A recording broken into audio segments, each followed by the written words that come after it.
আল্লাহ তাআলার পরিচয় নিতে গেলে 1 নম্বরে কালিমা পড়তে হবে, 2 নম্বরে নামাজি হতে হবে, 5 ওয়াক্ত আসা যাওয়া করতে হবে, 5 ওয়াক্ত আসা যাওয়া করতে হবে।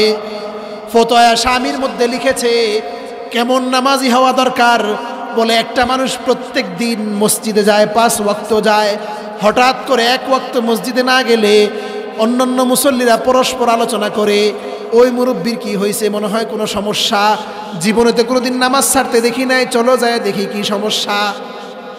1 ওয়াক্ত নামাজে যদি আপনি না আসেন, মানুষ যেন আপনার ব্যাপারে পেরেশান হয়ে যায়, গেল কোথা। আপনাকে এই পরিমাণ নামাজি হতে হবে। শুধু শুক্রবারে ইস্ত্রি করে জামা একটা নিপুরে এরপরে সবার পিছে যাবেন, এরপরে মিষ্টি নিয়ে বের হয়ে আসবেন, এই নামাজ না। আপনাকে 5 ওয়াক্ত পড়তেই হবে। তো এখন রব্বুল আলামিন তিনি তো কালেমার দ্বারা আমার আপনার পরিচয় হয়েছেন, তার সাথে নামাজে আসা যাওয়ার দ্বারা সম্পর্ক হয়েছে, কিন্তু সম্পর্ক আরো গভীর করা দরকার। সম্পর্ক আরো গভীর না করলে নরমাল সম্পর্ক দ্বারা তেমন কোনো কাজ নেওয়া যায় না। একেবারে কাছের লোক হওয়ার জন্য আপনি একজনের বাড়িতে প্রত্যেক দিন বা প্রায় সময় আসা যাওয়া করেন, কিন্তু কোনো সময় কিছু নিয়ে যান না, খালি হাতে যান, খালি হাতে যান। খালি হাতে গেলে আরেকজন কিছু নিয়ে যায়, তার সাথে যে সম্পর্ক আপনার সাথে সেই সম্পর্ক সমান হবে না। যিনি নিয়ে যায় তার সাথে সম্পর্ক আরো বেশি। রব্বুল আলামিন বলেন যেই সমস্যা নিয়ে আমরা সারা পৃথিবীর মানুষ চিন্তিত, দারিদ্রতা নিয়ে কি সারা পৃথিবীর মানুষ চিন্তিত। সারা পৃথিবীর মানুষ দারিদ্রতা উন্মোচন, মোট কথা মানুষ কিভাবে দারিদ্রতাকে দূর করতে পারবে, আমার দেশের দারিদ্রতা কিভাবে দূর হবে, একজন প্রধানমন্ত্রীর বড় চিন্তা। আমার ওয়ার্ডের, আমার আসনের কিভাবে দারিদ্রতা দূর হবে, একজন এমপির মাথায় সবসময় এই চিন্তা, আমার ইউনিয়নের দারিদ্রতা কিভাবে দূর হবে, একজন চেয়ারম্যানের মাথায় এই চিন্তা, একজন মেম্বারের মাথায় এই চিন্তা, একজন মাতবরের মাথায়ও চিন্তা, আমার এলাকার, আমার মহল্লার, আমার এরিয়ার মানুষজনের দারিদ্রতা কিভাবে উন্মোচন হবে। सूरज ने दिया अपने शुआबों को ये पैगाम, सूरज ने दिया अपने शुआबों को ये पैगाम, दुनिया है अजीब चीज़ कभी सुबह कभी शाम, दुनिया है अजीब चीज़ कभी सुबह कभी शाम, दुनिया में हो दुनिया का तलबगार नहीं हो, दुनिया में हो दुनिया का तलबगार नहीं हो, बाजार से गुजार खरीदार नहीं हो, बाजार से गुजार खरीदार नहीं हो, बलगल उला बिकमालिही कशफत दुजा बिजमालिही, हसनत जमीउ खिसालिही, सल्लु अलैहि व आलिहि सल्लल्लाहु अलैहि वसल्लम। যারা এসেছি বরকতান সকলেই অল্প সময়ের জন্য একটু রব্বে কারীমের জিকির করব। লা ইলাহা ইল্লাল্লাহ, লা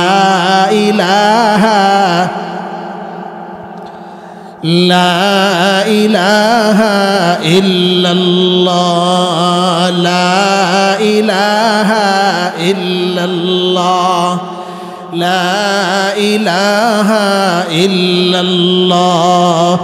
एक दिन तुझको मरना है, कब्र में तुझको जाना है, एक दिन तुझको मरना है, कब्र में तुझको जाना है, सवाल करेंगे मुनकर नाकिर, सवाल करेंगे मुनकर नाकिर, रब तेरा कौन अल्लाह है, इलाहा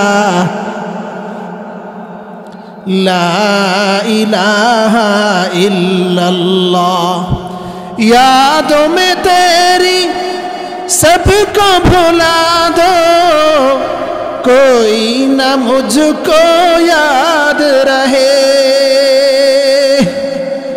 यादों में तेरी सबको भुला दो, कोई न मुझको याद रहे। आँखों में रहे अनवार हरम, आँखों में रहे अनवार हरम, सीने में दिले बेदार रहे। ला इलाहा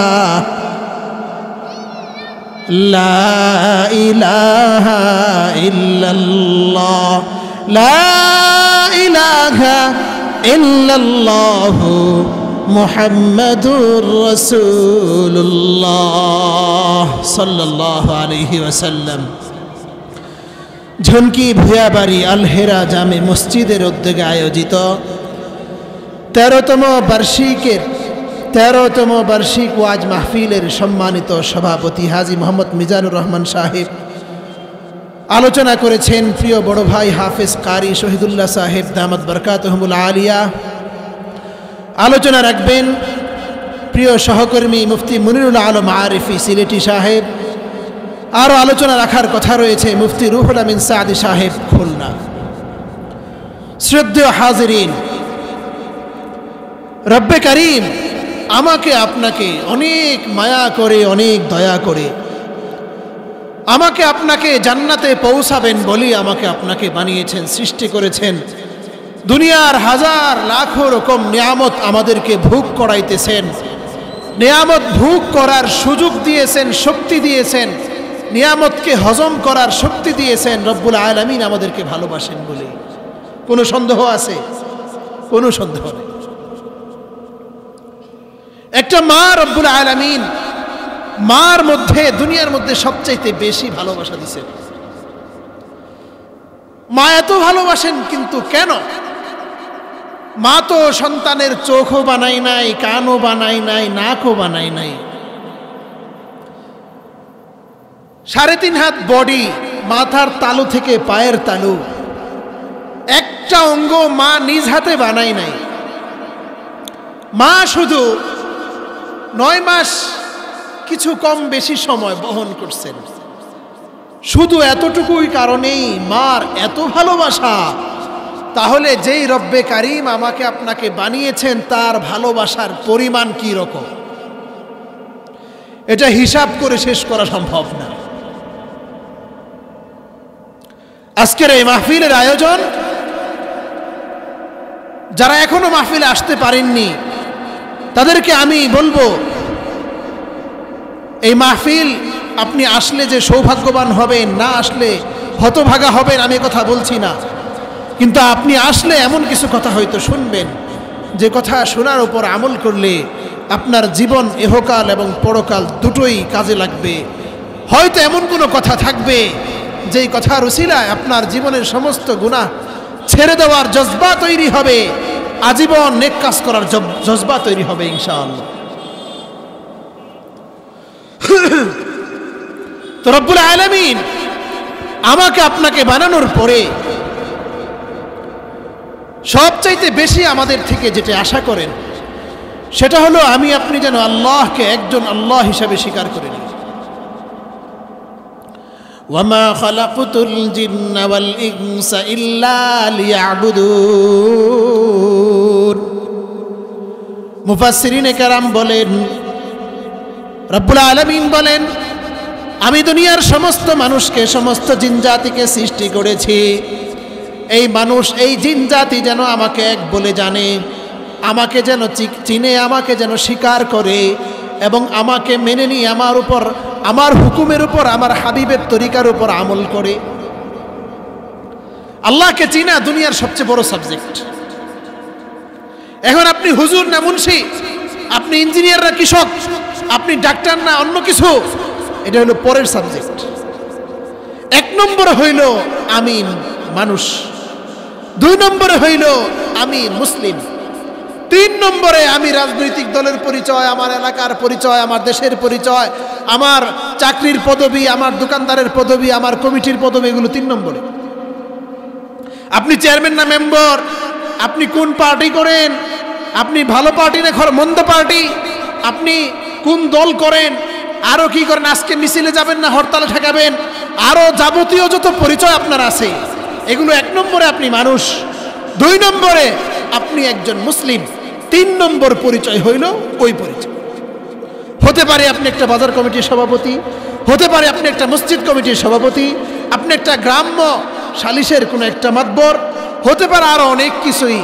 মোট কথা আপনি আমি 1 নম্বরে মানুষ, 2 নম্বরে মুসলিম, 3 নম্বর পদবি হইল বাকি যে পদবিগুলো আছে। এখন যদি কোনো পদবি ঠিক রাখতে গিয়ে দেখেন আপনার মুসলমানিত্ব ঠিক না থাকার ভয় আছে, আপনি আস্তে করে কেটে পড়তে হবে। এখানে আপনার পরীক্ষা। সর্বপ্রথম কাজ হলো আমার আপনার দুনিয়াতে আসার 1 নম্বর টার্গেট, 1 নম্বর সাবজেক্ট, 1 নম্বর আমাদের আলোচ্য বিষয় এবং 1 নম্বর আমার আপনার করণীয় হলো আল্লাহকে চিনে নেওয়া। আল্লাহকে চিনার পরে আমি কুড়ে ঘরে বসবাস করি নাকি আমি বিরাট বড় আলিশান বিরাট বাংলোতে বসবাস করি, এটা পরের বিষয়। শেখ সাদি রহমতুল্লাহ আলী বলেন যে তুমি মারা যাওয়ার পরে তোমার লাশ যদি 6 মাস পরে কবর থেকে খনন করে উঠানো হয়, এটা কি বাদশার লাশ না কোনো ভিক্ষুকের লাশ? পার্থক্য করার কোনো উপায় আছে? হ্যাঁ, কোনো উপায় আছে? কোনো উপায়। আপনি আল্লাহকে একজন হিসেবে চিনার পরে তারপরের কাজ হইল পরে। আল্লাহকে চিনব কিভাবে? লা ইলাহা ইল্লাল্লাহ, সবাই পড়ি লা ইলাহা ইল্লাল্লাহ। আদামু সফিউল্লাহ, লা ইলাহা ইল্লাল্লাহ। ইব্রাহিমু খলিলুল্লাহ, লা ইলাহা ইল্লাল্লাহ। ঈসা রূহুল্লাহ, ইসমাঈলু যাবিহুল্লাহ, লা ইলাহা ইল্লাল্লাহ। মূসা কালিমুল্লাহ, লা ইলাহা ইল্লাল্লাহ, লা ইলাহা ইল্লাল্লাহ। মুহাম্মাদুর রাসূলুল্লাহ সাল্লাল্লাহু আলাইহি ওয়াসাল্লাম। এক এক নবীর এক এক কালিমা, শুরুর হেডলাইন একই, লা ইলাহা ইল্লাল্লাহ। আদম আলাইহিস সালামের জামানায় যত মানুষ এসেছ, আদম সফিউল্লাহ বলে আদম সফিউল্লাহ স্বীকার করে ইসলাম গ্রহণ করে মুসলমান হও। যারা ইব্রাহিম খলিলের জামানায় এসেছ, ইব্রাহিম ও খলিলুল্লাহ বলে স্বীকার করে নাও। যারা ঈসা নবীর জামানায় এসেছ, ঈসা রূহুল্লাহ বলে স্বীকার করে নাও। যারা মুসা নবীর জামানায় এসেছ, মুসা কালিমুল্লাহ বলে স্বীকার করে নাও। সর্বশেষ সারা বিশ্বের শ্রেষ্ঠ নবী, ইতিহাস বিখ্যাত ব্যক্তি, সারা দুনিয়া যার জন্য তৈরি করা হলো, মুহাম্মাদুর রাসূলুল্লাহ সাল্লাল্লাহু আলাইহি সাল্লামের উম্মত হয়ে যারা এসেছ, তারা সকলেই স্বীকার করো লা ইলাহা ইল্লাল্লাহ, লা ইলাহা ইল্লাল্লাহ, লা ইলাহা ইল্লাল্লাহ মুহাম্মাদুর রাসূলুল্লাহ সাল্লাল্লাহু আলাইহি ওয়াসাল্লাম। এই কালেমা দ্বারা কি হবে? এই কালেমা দ্বারা আল্লাহ তাআলার পরিচয় পাওয়া যাবে। এই পরিচয় শব্দের আরবি হইল মারিফত বা আরাফা। আমরা সকলেই অনেকেই জানি সৌদি আরবে আরাফার ময়দান আছে, অনেকে ঘুরে আসছি আলহামদুলিল্লাহ। আল্লাহ তাআলা আপনাদের দোয়া আমাকেও নিয়েছেন। আরাফার ময়দান মানে পরিচয়ের ময়দান, যেখানে মা হাওয়া আলাইহিস সালাম আদম আলাইহিস সালামের সাথে পরিচয় হয়। জাবালে রহমতের সেই উঁচু স্থানে এখনো একটা মার্ক, একটা চিহ্ন আছে। দূরে থেকে দেখলে মনে হয় 1-2 তলা উঁচা হবে, আপনি উঠতে গেলে দেখবেন 10-12 তলার কম না। ওই পর্যন্ত একটা পাহাড়ের মধ্যে চিহ্ন। এখানে আদম আলাইহিস সালাম এবং মা হাওয়া আলাইহিস সালামের পরিচয় হয়েছে। এখন যেই কালেমা আমরা পড়ি, এই কালেমাকে ওলামায়ে কেরাম বলেন মারিফত। কালেমার নাম কি? মারিফতের কালেমা। অনেক মানুষ আছে মারিফত অন্য জিনিস, আমার আপনার চোখে বালি দিয়ে ভিন্ন কিছু বোঝাইবার চায়। মানুষকে তো বোকা আছে, মানুষ বোকা নাই, মানুষ ভিতরের জিনিসও বের করে আনে আজকাল। আমেরিকা কি হয়েছে না হইতেছে এখন এখান থেকে বসে দেখবে। মোট কথা কোনো তথ্য মানুষের সামনে তথ্য সন্ত্রাস করার, কোনো বিষয় লুকানোর কোনো সুরত এখন আর বাকি নেই। মারিফত কি জিনিস? মারিফত ভিন্ন এক জিনিস, তারা বোঝানোর চেষ্টা করে না। মারিফত ভিন্ন কিছু না, আল্লাহ তাআলার পরিচয়ের নামই হইল মারিফত। তো যে ব্যক্তিটা অনেক দামি,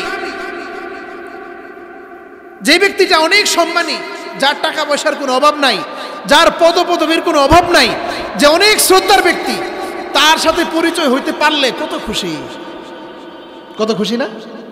হ্যাঁ, যদি আজকে মনে করেন জনকের কন্ট্রাক্টর সাহেব আছেন, সে যদি একটা মানুষকে চিনে বা পরিচয় হয়, এই মানুষ ডাকছে, আরে ওই লোক আমারে চিনে, কন্ট্রাক্টর সাহেব আমাকে চিনে, আরে আমি তো বিরাট বড় লাকি, আমি অনেক বড় ভাগ্যবান, সে আমাকে চিনে।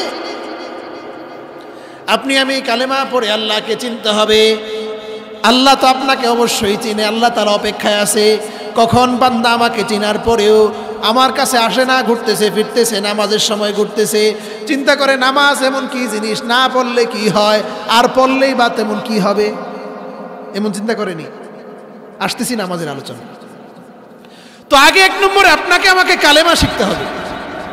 কালেমা কেমন শিখতে হবে? লা ইলাহা ইল্লাল্লাহ, লা ইলাহা ইল্লাল্লাহ মুখে পড়তে পড়তে পড়তে পড়তে পড়তে পড়তে অন্তরের মধ্যে বদ্ধমূল হয়ে যাবে, আল্লাহ ছাড়া কোনো মাবুদ নাই, আল্লাহ ছাড়া কোনো মাবুদ নাই।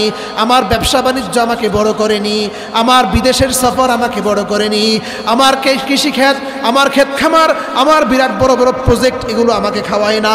পৃথিবীর অনেক বড় বড় ব্যবসায়ী অনেক বড় পুঁজি নিয়ে নামছিল, কাজ হয় নাই, সমস্ত ব্যবসার সম্পদ নষ্ট হয়ে গেছে। আমার চেয়ে অনেক বেশি শিক্ষিত মানুষ, সেও ব্যবসার লাইনে নামছিল, তার ব্যবসাও টিকে নাই। আমার চেয়ে অনেক বেশি অভিজ্ঞ মানুষ 20 বছর আরেকজনের সাথে পার্টনারে ব্যবসা করে অভিজ্ঞতা অর্জন করছে, নিজে একটা ব্যবসা প্রতিষ্ঠান খুলে দিছে, এখন ব্যবসা প্রতিষ্ঠান আর টিকে নাই। এমন হতে পারে।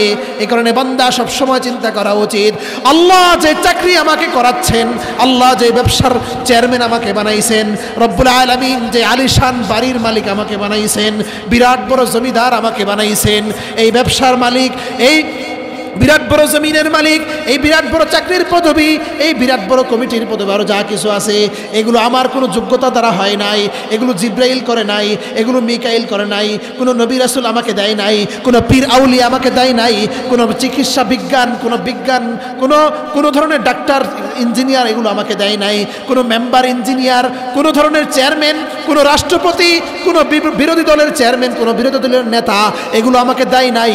এগুলো সব কিছু একমাত্র কেবলমাত্র শুধুমাত্র একমাত্র কে দিয়েছে? সকলেই বলি আল্লাহ দিয়েছে। এখন আপনাকে চিন্তা করতে হবে, এগুলো আল্লাহ আমাকে দিয়েছে। মানুষের একটা অভ্যাস হইল, মানুষ বাকি জিনিস পছন্দ করে না এবং বাকিতে বিশ্বাসও করতে চায় না। টাকা নিছি আপনার কাছ থেকে, আমি 2 বছর পরে দেব, আপনার মুখটা কালো হয়ে যাবে। আপনার দোকান থেকে সদাই নিছি, 2 মাস পরে টাকা দিব, দোকানদার খুশি না। মোট কথা, মানুষের নেচার, মানুষের স্বভাবগত একটা অভ্যাস, মানুষ বাকিতে বিশ্বাস করতে চায় না। এ কারণেই মানুষের সামনে যখন জান্নাত জাহান্নামের আলোচনা করে, আর এগুলো বাকি জিনিস, এগুলো বাদ দাও না, যেটা নগদ আছে সেটা ধরো টাইট করে। এমন মনে হয়নি? এমন মনে হয়, সবগুলো মানুষের এমন মনে হয়। এই ধোঁকা শয়তান মৌলবীরাও দেয়, বিরাট বড় পিশাবরেও দেয়, সাধারণ মানুষ তো কথাই নাই। কি ধোঁকা দেয়? বলে জান্নাত আর জাহান্নাম হলো বাকি, অনেক পরে, ওগুলো সন্দেহ আছে, আসবে না আসবে, ওগুলো বাদ দেয়, যেটা নগদ আছে এটা কেমনে ধরন যায়, ধর, এটা যে কোনো ভাবে ধর, এটা 2 নম্বরই করে ধরা গেলেও ধর। আমরাও এই ধোঁকায় পড়ে, জান্নাত তো অনেক পরের জিনিস, আমি যে নেক আমল করি, মানুষকে দেখানোর জন্য শুক্রবারে মসজিদে যাই, ঈদের দিন যাই, মাঝে মধ্যে না গেলে কেমন দেখা যায় এই কারণে যাই, আমার যে আমল আছে এটাতে মনে হয় জান্নাত পাবো না। সুতরাং যেই যতটুকু সামনে দিয়ে ঘুরতেছে, যতটুকু ধরা সম্ভব, এগুলো কোনোভাবে কারচুপি করে, 2 নম্বরই করে, যেভাবেই হোক যদি আত্মসাৎ করে আগানো যায়, তাহলে একটু আগাই না, সমস্যা কি? সব মানুষ তো আগাইতেছে, অসুবিধা কি? এমন মনে হয়নি? বলেন। এই কারণে রব্বুল আলামিন বলেন যে তুমি জান্নাত পাইবা অনেক পরে, তুমি যদি জান্নাত নাও পাও, জাহান্নামে যাও, সেটা অনেক পরে। তো জান্নাত পাওয়ার আশায়, জাহান্নাম থেকে বাঁচার আশায় ইবাদত না করে রব্বুল আলামিন তোমাকে, আপনাকে, আমাকে, আপনাকে অলরেডি কি দিয়েছেন এগুলো চিন্তা করতে হবে। চিন্তা করে দেখেন, সারা পৃথিবীর সমস্ত খাবারের মধ্যে বিভিন্ন মানুষের অংশ ছড়ানো কিনা, এটা বুঝেন নাই? সারা পৃথিবীর বিভিন্ন খাবারের মধ্যে মানুষের অংশ ছড়ানো। নদীর মাছের মধ্যে আপনার আমার অংশ ছড়ানো ছিল, ক্ষেতের ধানের মধ্যে আমার আপনার অংশ ছড়ানো ছিল, গাছের ফলের মধ্যে, গরুর দুধের মধ্যে, গরুর গোশতের মধ্যে, সব ধরনের খাবারকে আপনার মা, আপনার বাবা, আমার মা, আমার বাবা এই খাবারগুলো খেয়েছেন, খাবারগুলো খেয়েছে। খাবারগুলো খাওয়ার পরে মার বুকের মধ্যে, বাবার পিঠের মধ্যে এক ধরনের নাপাক পানি জমা হয়েছে। মা আর বাবা একত্র হওয়ার পরে দুইজনের নাপাক পানি একত্র হইয়া মার পেটের মধ্যে দীর্ঘ একটা সময় পার হওয়ার পরে রব্বুল আলামিনের হুকুমে আপনি আমি দুনিয়াতে এসেছি। ওই সময়টা আমাদের কিছুই মনে নাই। বলে কেমন ভাবে দুনিয়াতে এসেছি? লা লাকা সিন্নুন তাকতা, আমার কোনো দাঁত ছিল না। ওয়ালা লাকা ইয়াদুন তাবতিশ, আমার হাতে কোনো শক্তি ছিল না। ওয়ালা লাকা রিজলুন তামশি, আমার পায়ে চলার কোনো শক্তি ছিল না। পৃথিবীর জুড়ে এত দামি দামি খাবার, পোলাও, গোশ, বিরিয়ানি, কাচ্চি, বোরহানি, দই, মাঠা মোঠা আর দুনিয়ার সমস্ত খাবারকে একসাথ করলেও এক লুকমা খাবার খাওয়ার শক্তি নাই। এক ঢোক পানি, এক চুমুক মধু, এক চুমুক দুধের মধ্যে আসে নাই। কি করণীয় রব্বুল আলামিন আমার আপনার মার বুকের দুই পাশে ইউমবিআনি লাকা লাবানান খালিসান, বলে ইরকাইনি রাকিকাইনি, দুইটা পাতলা পাতলা রগ দিয়া, ইউমবিআনি লাকা লাবানান খালিসান, মার বুক দিয়া পাতলা পাতলা রগ দিয়া এক ধরনের দুধ বের হয়ে আসে। কেমন দুধ? বলে খুব বেশি ঘন না, খুব বেশি পাতলাও না। বেশি ঘন হইলে পেট খারাপ হয়ে যায়। বেশি ঘন দুধ পান করে দেখেন পেট খারাপ হবে। বেশি পাতলা দুধ পান করবেন পেট ভরবে না। বেশি ঠান্ডা দুধ পান করবেন গলা ভেঙে যাবে। বেশি গরম দুধ পান করবেন মুখ পড়ে যাবে। রব্বুল আলামিন বলেন তোমার মায়ের বুকের দুধ তোমার জন্য আমি রেডি করেছি। এই দুধের মধ্যে শীতের দিনে যতটুকু গরম দরকার ততটুকু গরম ছিল, গরমের দিনে যতটুকু ঠান্ডা দরকার ততটুকু ঠান্ডা ছিল। যেই পরিমাণ ঘন হওয়া দরকার ঘন ছিল, যেই পরিমাণ পাতলা হওয়ার দরকার পাতলা ছিল। লাগাতার 2 বছর এই দুধ পান করার পরে আমি আপনি বড় হয়েছি। এরপরে দুনিয়ার খাবার হজম করার শক্তি আমার পেটের মধ্যে আসছে। এরপরে দুনিয়ার বিভিন্ন ধরনের খাবার আমাকে দেওয়া হয়েছে। এই খাবারগুলো খেতে খেতে রব্বুল আলামিন এখনই বলেন না নামাজে যাও, এখনই বলেন না রোজা রাখো, এখনই বলেন না পর্দা করো।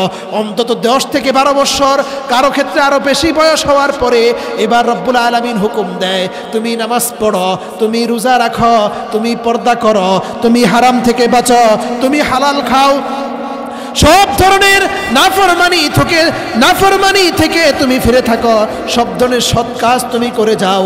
রব্বুল আলামিন আদেশ করার পরে এখন যুবক মানুষ চিন্তা করে আমি যা কিছু পেয়েছি সব মনে হয় আমি নিজেই কামাই করছি। সব নিজে কামাই করছে। মার পেটের দুধ সাপ্লাই দিছে কি চেয়ারম্যান সাহেব? মার পেটে খাবার সাপ্লাই কে দিছে? কোন ডাক্তার, কোন ইঞ্জিনিয়ার? মার পেট থেকে বের হওয়ার পরে সুস্থ কে রাখছে?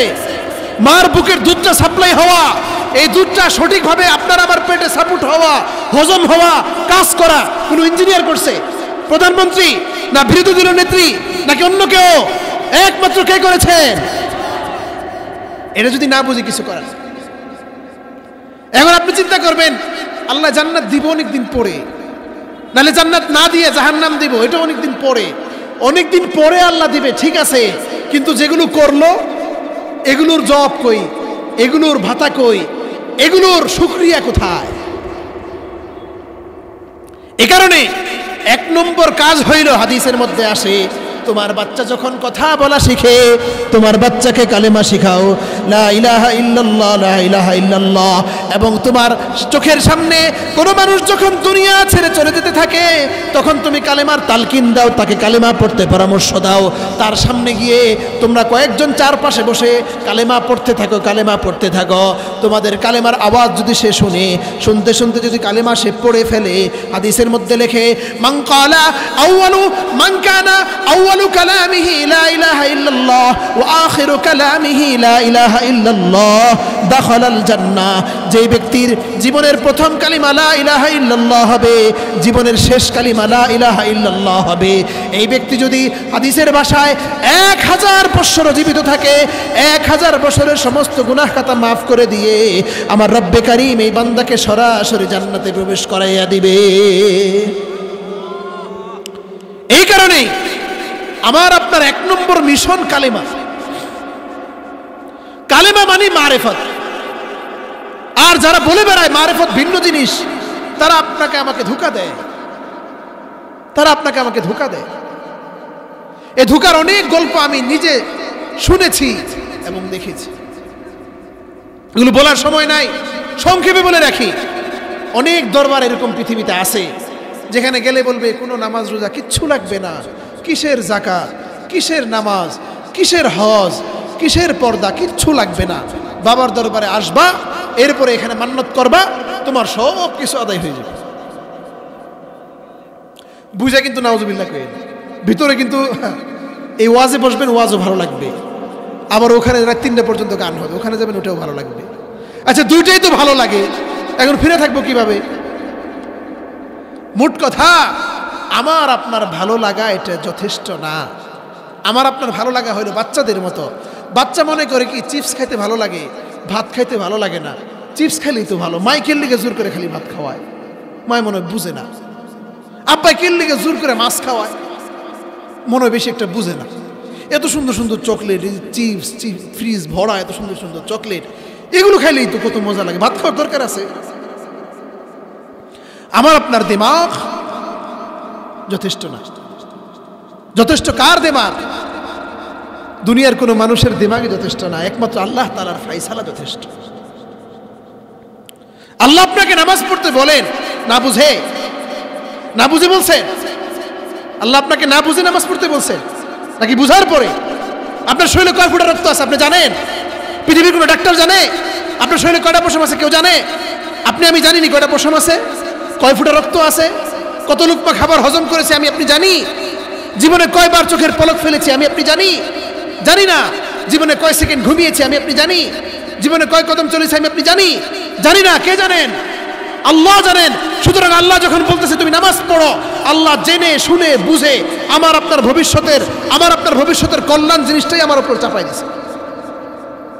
আপনি চিন্তা করেন, আমার বাচ্চার বয়স মাত্র 15 বছর, এখন কেমনে শেষ রাতে শীতের মধ্যে নামাজের জন্য ডাক দেই। আমার মেয়ের বয়স মাত্র 13-14 বছর, আমি কেমনে ওরে বোরকা পড়াই।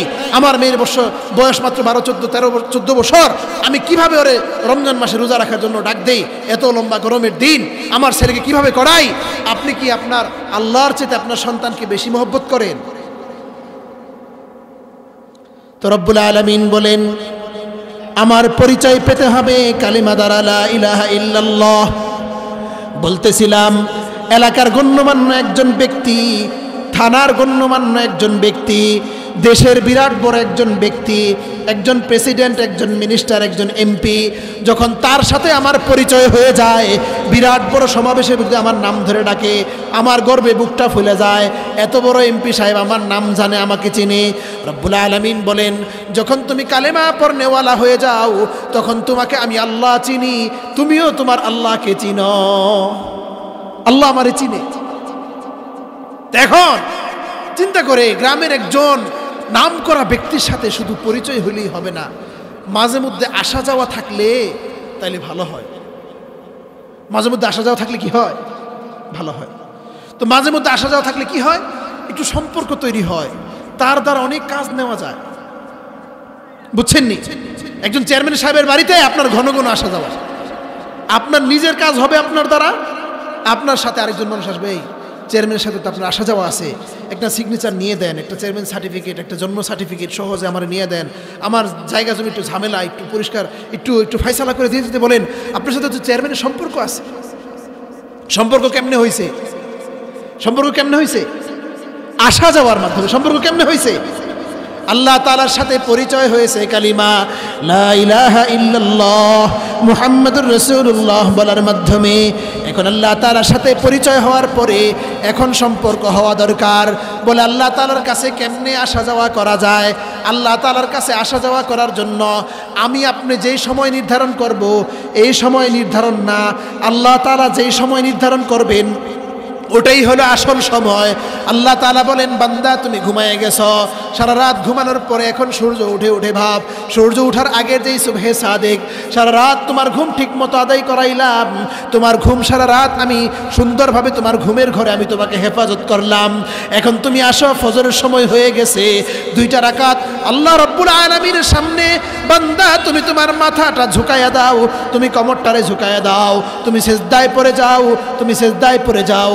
রব্বুল আলামিনের সামনে কিভাবে আসা যাওয়া করতে হবে বলে আল্লাহ তাআলা তোমাকে ডাকবেন মুয়াজ্জিনের ভাষায়, আসসালাতু খায়রুম মিনান নাওম, হাইয়া আলাস সালাহ, হাইয়া আলাল ফালাহ। কল্যাণের দিকে আসো, সফলতার দিকে আসো, নামাজের দিকে আসো।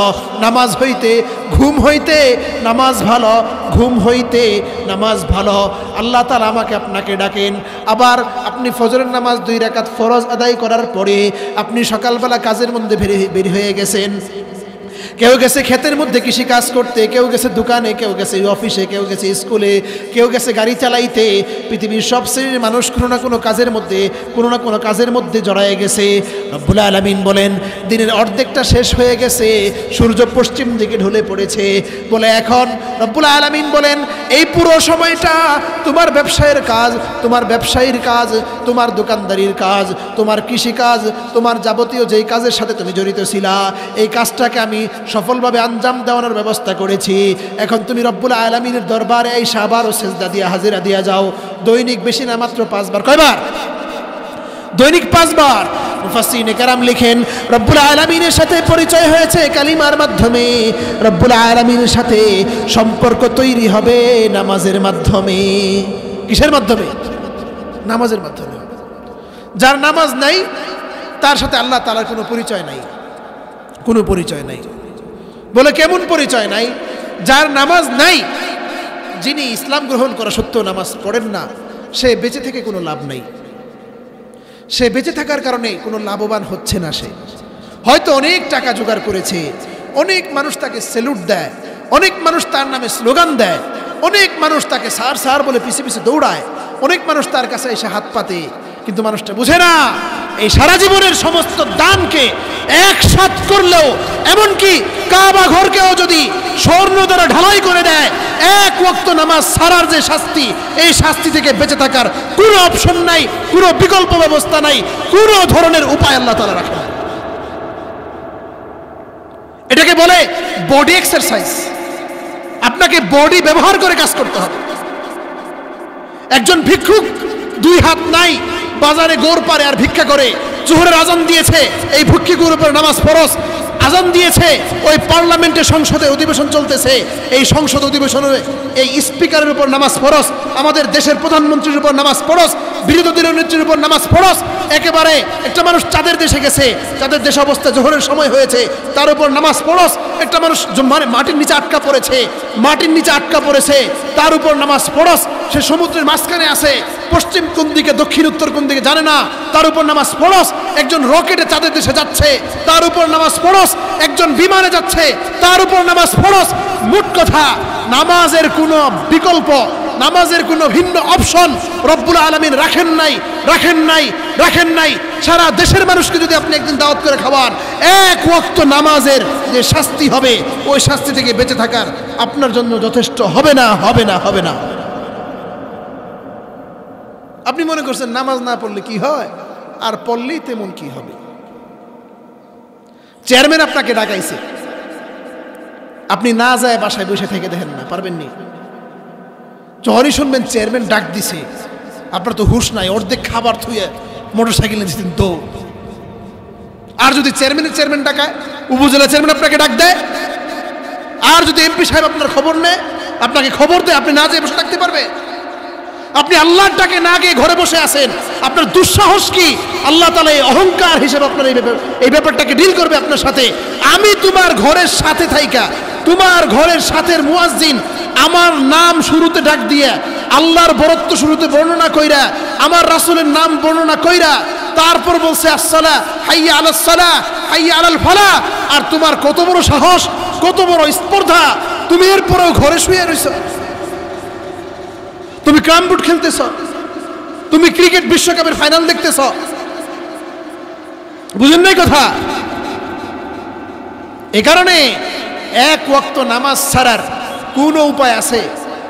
আছে? কোনো উপায় নেই। এখন বলবেন হুজুর নামাজ তো পড়ি, নামাজে মনোযোগ আসে না। নামাজে মনোযোগ আসুক বা না আসুক, আপনাকে নামাজ পড়তেই হবে। নামাজে মনোযোগ আসার চেষ্টা করেন, মসজিদে তালিম হয় সেখানে বসেন, ইমাম সাহেব কাছে গিয়ে সূরা কেরাত ঠিক করেন। আপনার দায়িত্ব এগুলো। আপনি যে চিন্তা করছেন এগুলো ছাড়াই হবে, আমি মসজিদে দান করি আর আমার নামে অনেক প্রশংসা হয়, এই প্রশংসা 1 টাকাও কাজে লাগবে না, 1 টাকাও কাজে লাগবে না। যে নামাজ না পড়ে তার দান কবুল হয় না, তিরমিজি শরীফের হাদিস। আমি বলছি না আপনি দান করাও ছেড়ে দেন, না, আপনি দানও করেন, নামাজও পড়েন। তাহলে যে শুধু নামাজ পড়ে আপনি তার চেয়ে আগায় গেলেননি আগে। আর যে শুধু দান করে নামাজ পড়ে না, সে আগাইতে পারছে না। শুধু নামাজ পড়ে তাও পার পেয়ে যাওয়ার আশা আছে। যাক, যেটা বলতেছিলাম, আল্লাহ তাআলার পরিচয় নিতে গেলে 1 নম্বরে কালিমা পড়তে হবে, 2 নম্বরে নামাজি হতে হবে, 5 ওয়াক্ত আসা যাওয়া করতে হবে, 5 ওয়াক্ত আসা যাওয়া করতে হবে। ফতোয়া শামির মধ্যে লিখেছে কেমন নামাজি হওয়া দরকার। বলে একটা মানুষ প্রত্যেক দিন মসজিদে যায়, 5 ওয়াক্ত যায়, হঠাৎ করে 1 ওয়াক্ত মসজিদে না গেলে অন্যান্য মুসল্লিরা পরস্পর আলোচনা করে, ওই মুরব্বির কি হয়েছে, মনে হয় কোনো সমস্যা, জীবনেতে কোনোদিন নামাজ ছাড়তে দেখি নাই, চলো যায় দেখি কি সমস্যা। 1 ওয়াক্ত নামাজে যদি আপনি না আসেন, মানুষ যেন আপনার ব্যাপারে পেরেশান হয়ে যায়, গেল কোথায়। আপনাকে এই পরিমাণ নামাজি হতে হবে। শুধু শুক্রবারে ইস্ত্রি করে জামা একটা নিয়ে পরে এরপরে সবার পিছে যাবেন, এরপরে মিষ্টি নিয়ে বের হয়ে আসবেন, এই নামাজ না। আপনাকে 5 ওয়াক্ত পড়তেই হবে। তো এখন রব্বুল আলামিন তিনি তো কালেমার দ্বারা আমার আপনার পরিচয় হয়েছেন, তার সাথে নামাজে আসা যাওয়ার দ্বারা সম্পর্ক হয়েছে, কিন্তু সম্পর্ক আরো গভীর করা দরকার। সম্পর্ক আরো গভীর না করলে নরমাল সম্পর্ক দ্বারা তেমন কোনো কাজ নেওয়া যায় না। একেবারে কাছের লোক হওয়ার জন্য আপনি একজনের বাড়িতে প্রত্যেক দিন বা প্রায় সময় আসা যাওয়া করেন, কিন্তু কোনো সময় কিছু নিয়ে যান না, খালি হাতে যান, খালি হাতে যান। খালি হাতে গেলে আরেকজন কিছু নিয়ে যায়, তার সাথে যে সম্পর্ক আপনার সাথে সেই সম্পর্ক সমান হবে না। যিনি নিয়ে যায় তার সাথে সম্পর্ক আরো বেশি। রব্বুল আলামিন বলেন, যেই সমস্যা নিয়ে আমরা সারা পৃথিবীর মানুষ চিন্তিত, দারিদ্রতা নিয়ে কি সারা পৃথিবীর মানুষ চিন্তিত? সারা পৃথিবীর মানুষ দারিদ্রতা উন্মোচন। মোট কথা, মানুষ কিভাবে দারিদ্রতাকে দূর করতে পারবে, আমার দেশের দারিদ্রতা কিভাবে দূর হবে, একজন প্রধানমন্ত্রীর বড় চিন্তা। আমার ওয়ার্ডের, আমার আসনের কিভাবে দারিদ্রতা দূর হবে, একজন এমপির মাথায় সবসময় এই চিন্তা, আমার ইউনিয়নের দারিদ্রতা কিভাবে দূর হবে। একজন চেয়ারম্যানের মাথায় এই চিন্তা, একজন মেম্বারের মাথায় এই চিন্তা, একজন মাতবরের মাথায়ও চিন্তা, আমার এলাকার, আমার মহল্লার, আমার এরিয়ার মানুষজনের দারিদ্রতা কিভাবে উন্মোচন হবে। মোট কথা, মানুষজন কিভাবে খেয়ে ভালো থাকবে, এ ব্যাপারে প্রশ্ন আসছে আমার কাছে। হুজুর, আল্লাহ তাআলা না বলছেন পৃথিবীর সমস্ত মানুষের রিজিক আল্লাহ তাআলা ব্যবস্থা করবেন, ওয়ামা মিন দাব্বাতিন ফিল আরদি ইল্লা আলাল্লাহি রিজকুহা ওয়া ইয়ালামু মুস্তাকাররাহা ওয়া মুস্তাওদাআহা। আল্লাহ তাআলা পৃথিবীর সমস্ত প্রাণীর রিজিকের দায়িত্ব নিছে। তাহলে আফ্রিকার মহাদেশে, ওই ফিলিস্তিনে অথবা বিভিন্ন রাষ্ট্রে মানুষ কিভাবে এই দুর্ভিক্ষের মধ্যে না খেয়ে মারা যায়, আল্লাহ যদি দায়িত্ব নিয়ে থাকে? বলে আল্লাহ তো দায়িত্ব নিয়েছিল, কিন্তু পৃথিবীর মানুষ সুদ লেনদেন জারি কইরা ধনীরা দিনে দিনে ধনী হয়, ধনীদের ডিমেই ডিম পারে। যারা সুদ দেয় মানুষের, তাগো ডিমেই ডিম পারে, ডিম বাচ্চা হওয়ার আগেই। আর যারা সুদ আনে, এই বেচারার কপালে আর সুদ জোটে না। মোট কথা, পৃথিবীর মানুষ যার যার হক যদি সে রাখত এবং যার যার প্রাপ্য তাকে বুঝিয়ে দিত, মোট কথা, এক কথায়, পৃথিবী যদি দুর্নীতি না থাকত, যদি পৃথিবীতে দুর্নীতি না থাকতো, তাহলে পৃথিবীর সমস্ত মানুষ ভালো খেয়ে বেঁচে থাকত। কিন্তু কিছু মানুষ দুর্নীতি করে অনেক সম্পদের মালিক হয়ে যায়, আর বাকি সমস্ত মানুষ দরিদ্রই থেকে যায়। এমন হয় কিনা বলেন? সারা পৃথিবীতেই হয়, সারা পৃথিবীতেই হয়। রব্বুল আলামিন বলেন, আমার সাথে তোমার পরিচয় হয়েছে কালেমার মাধ্যমে, আমার সাথে তোমার আসা যাওয়ার সম্পর্ক হয়েছে নামাজের মাধ্যমে। তুমি আমার কাছে নিয়মিত আসো, কিন্তু খালি হাতে আসো। আল্লাহ তাআলার জন্য কি নিয়ে যাব? মসজিদে মিষ্টি নিয়ে আল্লাহকে দিব, নাকি বট গাছের তলায় দিব, নাকি গাব গাছের গোড়ায় দিব? আছেন এরকম, বট গাছের গোড়ায় দেয়, গাব গাছের গোড়ায় দেয়, এগুলো না। আল্লাহ তাআলা বলেন ওই সমস্ত মানুষদেরকে দিতে হবে যেই সমস্ত মানুষরা দরিদ্র, যেই সমস্ত মানুষদের যাকাত ওয়াজিব হয় নাই, তারা যাকাত খেতে পারবে। রব্বুল আলামিন বলেন তুমি আমাকে দেওয়া মানি, তুমি ওই সমস্ত মানুষকে দেওয়া মানেই হইল আমাকে দেওয়া, ওই সমস্ত মানুষকে খাওয়ানো মানি হইল আমাকে খাওয়ানো। এই কারণে রব্বুল আলামিন বলেন আমার দরবারে নিয়মিত আসা যাওয়া করো, ভালো কথা।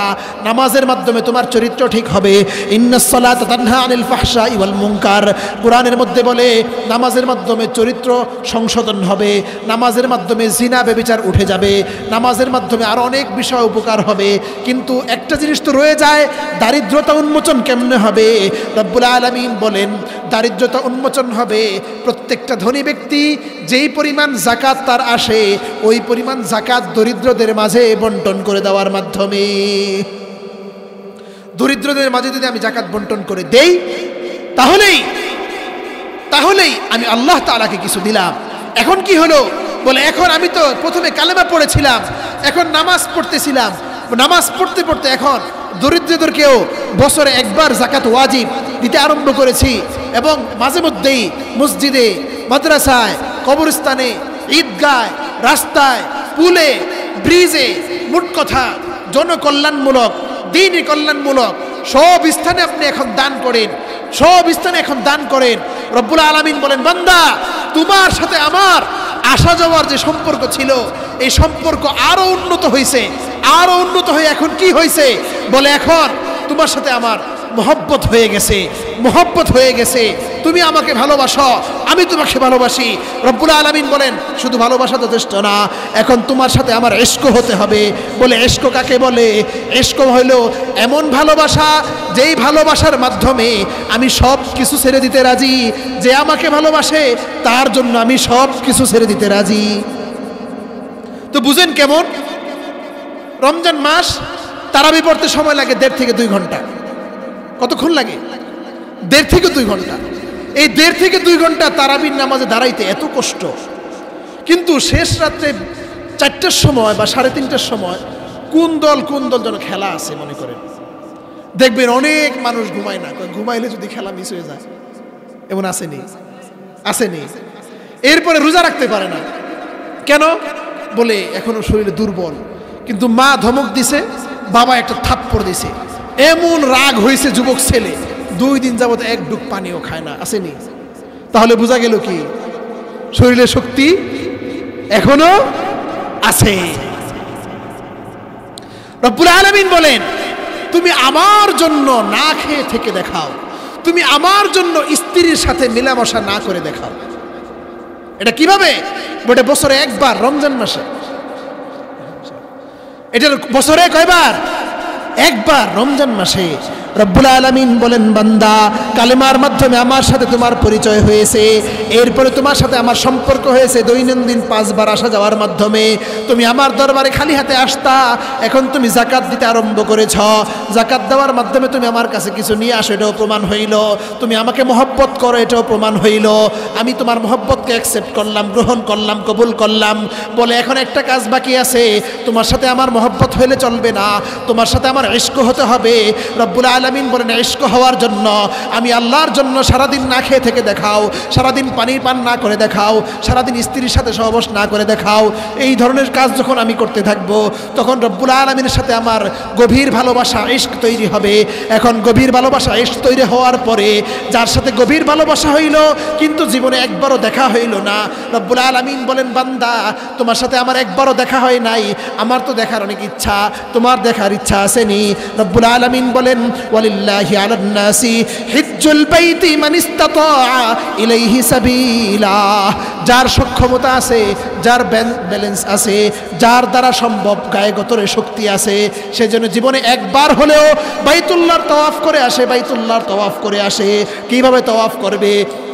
একটা তওয়াফ করবে, দুইটা তওয়াফ করবে, একটা দুইটা তিনটা চক্কর কাটা, চারটা চক্কর, এইভাবে 7টা চক্কর কাটার পরে ওলামায়ে কেরাম লিখেন কেমন যেন তুমি 7টা আসমান পার হয়ে গেছ।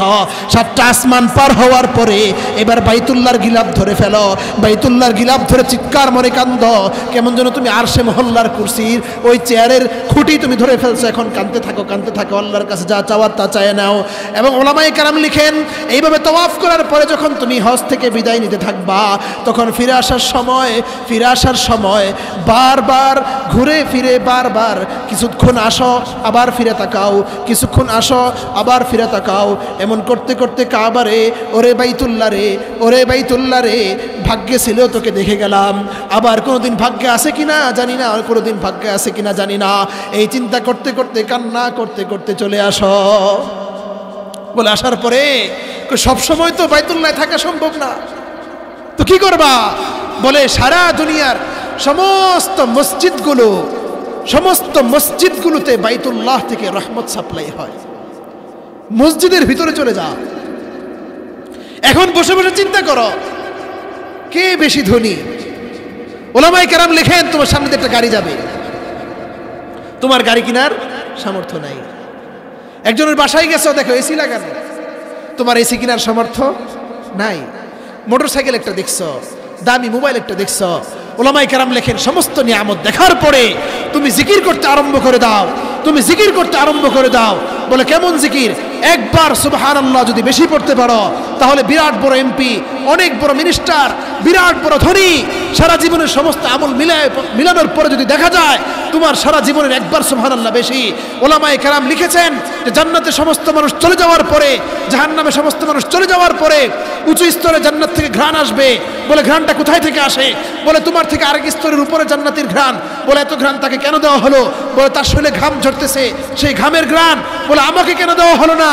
বলবে তোমার সমস্ত নেক আমল তার সমস্ত নেক আমলকে ওজন করে দেখা গেছে দুজনের নেক আমল সমান, দুজনের নেক আমল সমান, কিন্তু তার সারা জীবনের সমস্ত নেক আমল তোমার সারা জীবনের সমস্ত নেক আমল মিলানোর পরে দেখা গেছে উনার জীবনে, ওই ব্যক্তির জীবনে সারা জীবন মিলে সুবহানাল্লাহ জীবনে মাত্র একবার বেশি পড়েছে। তো এখন চিন্তা করে দেখেন, অবসর কোনো সময় আমার আপনার মুখ যেন জিকির থেকে খালি না থাকে, দুরুদ শরীফ থেকে খালি না থাকে। যেই ব্যক্তি সময়কে নষ্ট করবে, জিকির করবে না, অন্য কাজে ব্যয় করবে, মোবাইলে, টিভিতে, ক্রাম বোর্ডে, এটায় ওটায় ব্যয় করবে, এই ব্যক্তি জান্নাতে গেলেও আফসোস করবে, ইস যদি আরো 100 বার সুবহানাল্লাহ বেশি পড়ে আসতে পারতাম, কি পরিমাণ ভাগ্যবানী না হইতাম। আল্লাহ রাব্বুল আলামিন যা কিছু আলোচনা করার সুযোগ দিয়েছিলেন সব কিছুর উপর আমাকে এবং যারা শুনেছেন আল্লাহ তাআলা সকলকে আমল করার তৌফিক দান করেন। ওয়া মা আলাইয়া ইল্লাল বালাগ। আসসালামু আলাইকুম ওয়া রাহমাতুল্লাহি ওয়া বারাকাতুহু।